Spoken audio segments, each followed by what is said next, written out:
Lautan dunia mengalami suhu terpanas yang pernah tercatat pada tahun 2022. Menurut analisis terbaru, hal ini menunjukkan perubahan mendalam dan meluas yang disebabkan oleh emisi gas rumah kaca manusia terhadap planet bumi. Lebih dari 90% kelebihan panas yang terperangkap oleh emisi gas rumah kaca diserap di lautan.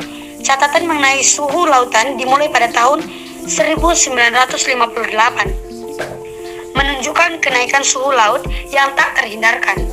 Dengan percepatan pemanasan setelah tahun 1990, tim ilmuwan internasional yang menghasilkan analisis panas lautan baru ini menyimpulkan energi bumi dan siklus air telah sangat berubah karena emisi gas rumah kaca oleh aktivitas manusia, mendorong perubahan luas dalam sistem iklim bumi. Banyak sekali biota laut yang terganggu akibat peningkatan suhu permukaan air laut, seperti meningkatnya suhu perairan menyebabkan karang mengalami pemutihan atau bleaching. Angkril udang ini bereproduksi dalam jumlah sedikit jika suhu perairan meningkat, dan penyu. Karena jenis kelamin anakan penyu tergantung pada suhu air laut. Jika terjadi secara terus-menerus, maka banyak organisme laut yang mengalami kepunahan. Fakta yang kedua, menghilangnya salju abadi di pegunungan Puncak Jaya, Papua. Salju terakhir di puncak sekitar gunung Puncak Jaya, Papua, Indonesia terancam hingga pada 2026 akibat pemanasan global dan perubahan iklim, termasuk El Nino. Buat masyarakat adat sekitar puncak gunung bersalju dianggap sakral. Dasar penggunaan Jaya Wijaya ini akan berdampak pada kuantitas dan kualitas air pada daerah tersebut, seperti perubahan debit air, suhu air, dan lainnya.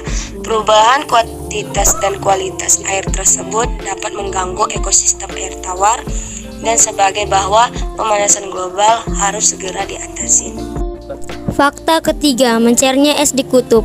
Sebanyak 13% es di Laut Arktik mencair per satu dekade. Dalam kurun waktu 30 tahun terakhir, es paling tebal dan tua di Arktik mengalami penurunan hingga 95%. Apabila emisi pada gas rumah kaca terus meningkat tanpa terkendali, maka para ahli memastikan bahwa Arktik akan bebas es di musim panas tahun 2040. Di sisi lain, mencairnya es ini akan berimbas pada kenaikan permukaan laut. Secara global, permukaan laut meningkat setidaknya 7 hingga 8 inci sejak tahun 1900-an dan semakin parah. Dan diketahui hewan yang tinggal di kondisi es kutub adalah beruang es. Hal tersebut terus terjadi secara terus-menerus, maka bisa dipastikan ruang es akan mengalami kepunahan karena berkurangnya wilayah untuk berburu dan mencari mangsanya.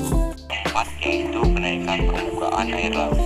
Salah satu dampak mencairnya es di kutub adalah kenaikan permukaan air laut. Sebab air lintas mencairnya es akan bermuara di laut dan meningkatkan ketinggian permukaan air laut. Berdasarkan data yang dirilis oleh NASA, kenaikan permukaan air laut secara global meningkatkan sebesar 97 mm dengan rata peningkatannya adalah 3,3 mm per tahun. Fakta yang kelima adalah El Nino dan La Nina. El Nino merupakan peristiwa meningkatnya suhu permukaan laut Samudra Pasifik tropis bagian timur dan tengah di atas rata-rata normal suhu permukaan laut. Pengaruh peristiwa El Nino di wilayah Indonesia adalah curah hujan cenderung berkurang, sementara di Samudra Pasifik tropis curah hujan meningkat. Sedangkan La Nina adalah merupakan peristiwa menurunnya suhu permukaan laut Samudra Pasifik tropis bagian timur dan tengah di bawah rata-rata normal suhu permukaan laut. Pengaruh peristiwa La Nina di wilayah Indonesia adalah curah hujan cenderung meningkat, sementara di Samudra Pasifik tropis curah hujan menurun.